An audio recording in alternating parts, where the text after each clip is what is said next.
Hello' friends, Krishna channel আপোনালোকক সকলোকে welcome জনাইছোঁ। এতিয়া মই এপাক ওলাই গৈ ল'ম মই গাঁৱৰ পিনে, যিহেতু এমাহ আগত জংঘল চাফা কৰিছিলোঁৱে। যোৱাকালি চালোঁ আকৌ ডাঙৰ হৈ আছে, তো সেইকাৰণে ভাবিছোঁ ডাইৰেক্ট ট্ৰেক্টৰকে মাৰিব দিওঁ বুলি। আৰু চাওঁ কি হয়, গৈ চাই লওঁ। জংঘলো হৈ আছে, মানে ট্ৰেক্টৰ ফচি যাব বুলি কৈছে। আৰু সৰু ট্ৰেক্টৰ যে হেণ্ড ট্ৰেক্টৰ বুলি কয়, সেইটো ইউজ কৰিব লাগিব, কাৰণ ডাঙৰ ট্ৰেক্টৰটোতো সোমাব নোৱাৰি। এতিয়া গৈ চাই লওঁ পাৰিব কি নাই, চাই থাকিব ভিডিঅ'লৈকে। তামোল বাগানলৈ আহিলোঁ, এয়া আছে আকৌ সেইদিনা চাফা কৰিছিলে, এতিয়া পূৰা জংঘল হৈ গ'ল। আকৌ জিৰাটো কাটি মানে দুভাগ কৰিব দিলোঁ, যাতে ট্ৰেক্টৰটো সোমাব পৰাকৈ।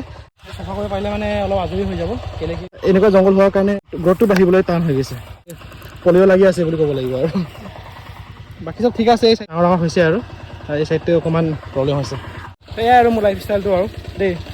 5 মিনিট ট্ৰেক্টৰ মৰাৰ পাছত মাৰিব নোৱাৰা হ'লগৈ, কাৰণ জংঘলটো মানে কিবা হৈ আছে, কেঁচা হৈ আছে। তো সেইকাৰণে গোটেই মেচিনত ফচি গৈছে, তো সেইকাৰণে ৰখি দিবলগীয়া হ'ল। আৰু ট্ৰেক্টৰৰ পৰা কাটিব নোৱাৰিলোঁ, আপোনালোকক ধুনীয়াকৈ দেখালোৱে। তাৰপিছতে তো কাটিব নোৱাৰোঁ যদি এতিয়া কি কৰোঁ, উপায় নাই। তো সেইকাৰণে জংঘল মৰা দৰৱ লৈ আনিছোঁ। সেয়া চাওক, ৰাউণ্ডা বুলি কয়, লৈ আনিছোঁ 2 লিটাৰ। 2 লিটাৰটো হৈ যাব লাগে। এইটো এসপ্তাহ 10 দিনমান থোৱাৰ পাছত যেতিয়া শুকাই যাব, তেতিয়া ট্ৰেক্টৰটো মাৰিব দিব লাগিব। আৰু গাঁৱত গৈ আকৌ স্প্ৰে মেচিনটো বিচাৰিব লাগিব, কাৰণ স্প্ৰে মেচিনটো লাগিবই। এইটো আধাৰৰ কাম অকণমান আছিলে। তো আধাৰৰ কাম বুলি ক'লে মানে এই জংঘলটো চাফা কৰিব আছিলে। জংঘলটো মানে চাফাটো কৰিব নোৱাৰিলোঁ যোৱাকালি, ট্ৰেক্টৰটো সোমাইছিলে কিন্তু ফচি গ'ল। যিহেতু জংঘলটো কেঁচা হৈ আছেতো, জংঘলটো পূৰা শুকাই যায়, তেতিয়াহে মানে কি মাৰিব পাৰিম, ট্ৰেক্টৰ মাৰিব পাৰিমগৈ। পাইপ বা মটৰৰ ব্যৱস্থা একো নাই, সেইকাৰণে ফ্ৰী ৱাটাৰ ইউজ কৰিম। আৰু যিহেতু নলাত পানী আছে, আপোনালোকে দেখিছে।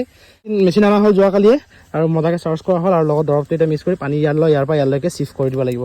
যদি 10 টেংক যদি ফুল হয়, তেতিয়া মাৰি শেষ কৰিব পাৰিব। বাৰু দৰৱ মাৰা ষ্টাৰ্ট হৈ গ'ল। দৰৱটো মাৰাটো ভাল হয়, কাৰণ সাপ বা কিবা পোক চোক একো নালাগে। আৰু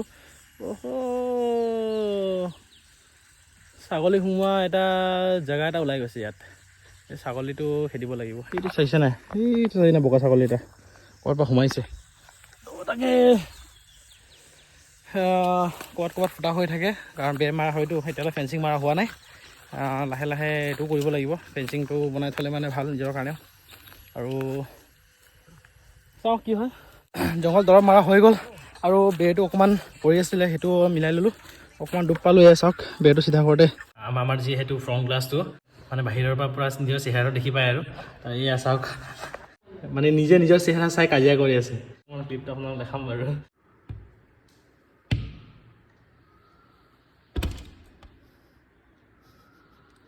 যেনেকৈ ষ্টাৰ্ট কৰা হ'ল, কেলৈ ষ্টাৰ্ট কৰা হৈছে, কাৰণ ফ্ৰী ৱাটাৰৰ পৰা কঠীয়া পাৰিবলৈ লৈ আছোঁ।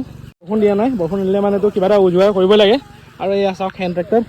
হেণ্ড ট্ৰেক্টৰ ইয়াত মাৰিব লাগিব, পূৰা একদম পূৰা ডেমুক বেছিটা হৈ যোৱাকৈ মাৰিব লাগিব। আৰু হেণ্ড ট্ৰেক্টৰো ষ্টাৰ্ট হৈ গ'ল। এতিয়া গুড়ি কৰি তাৰপিছত কঠীয়াটো পেলাই দিব। আৰু ইয়াত কঠীয়া পেলালে বেছি টাইম নালাগে বাৰু। বেৰ মাৰিব লাগিব, নহ'লে মানে গৰু বা ছাগলী গোটেই তহিলং কৰি দিব। বেৰটো অলৰেডি বনাই থোৱা আছে। আৰু এতিয়া জাষ্ট কঠীয়াটো পেলাৰ পাছত কাইলৈ বা পৰহি ডাইৰেক্ট লগাই দিলে হয়। মিছানো কি ক'ম, আজি মই নিজৰ চকুৰ পৰা প্ৰথমবাৰ কঠীয়া পাৰাটো মানে কঠীয়া পাৰা চাবলৈ আছোঁ। লাহে লাহে সেইটোৱে চব বস্তু শিকিব লাগে বা জানি থ'ব লাগে। সেইটোৱে আমাৰ জীৱনৰ এটা পাৰ্ট হয়। আৰু নিজে চাই শিকাটো বা নিজে এক্সপিৰিয়েঞ্চ কৰি শিকাটো। আৰু যিহেতু মামা আছে, মামাই মানে গোটেই দায়িত্বটো লোৱাৰ কাৰণে মই ইমান টেনশ্যন লোৱা নাছিলোঁ। বেছি নহয়, ইয়াৰ পৰা সেই তালৈকে হ'ব 1 কঠা মাটিত কঠীয়া পাৰিব দিম। সেইটো 8 দিনৰ ধান মৰণা কৰা হৈছিলে বুলি কৈছিলোঁ ভৰিয়েদি। তো সেইটোৱে আজি মানে পুখুৰীত 3 দিনমান থ'লে, থোৱাৰ পাছত তাতে গজি যায়। আৰু উঠোৱা হ'ল, উঠাই তাৰপিছত আজি মজাকৈ চিটাই দিব। আৰু তো এয়াই চাওক, পুৰা আপোনাক যিমান পাৰোঁ দেখাম। আৰু ময়েদি সমান কৰি আছে, এইটো সমান কৰাৰ পাছত তাৰপিছত চিটাই দিব। আৰু যিহেতু ময়েদি সমান কৰা হ'ল, সাৰ অকণমান কম হোৱাৰ কাৰণে ইয়াত গোবৰ সাৰ লগোৱা হ'ল, আৰু লগতে DAP পেলাই আছোঁ, যাতে কঠীয়াটো ধুনীয়া হওক বুলি। আৰু সাৰ নাথাকিলে মানে আকৌ কঠীয়াটো কেনে ভাল হ'ব, হয় নাই। এইটো অলপ শুকোৱাৰ পাছত চিটাই দিব। আৰু কাৰণ অকণমান পানী হৈ আছে এতিয়াও। ইমান আৰু আজি ভিডিঅ' চাই যদি ভাল পাইছে, লাইক শ্বেয়াৰ ছাবস্ক্ৰাইব কৰি দিব। আৰু ওপৰি আপোনাৰ যিমানখিনি কাম আছে দেখুৱাই আছোঁ। খেতি কৰাটো আমাৰ কালচাৰ হয়, আৰু সেইবোৰ বস্তু শিকি থ'লে মানে আমাৰ কাৰণে ভাল পাছলৈ। তো ইমানে আৰু আজি video'. Bye bye and take care.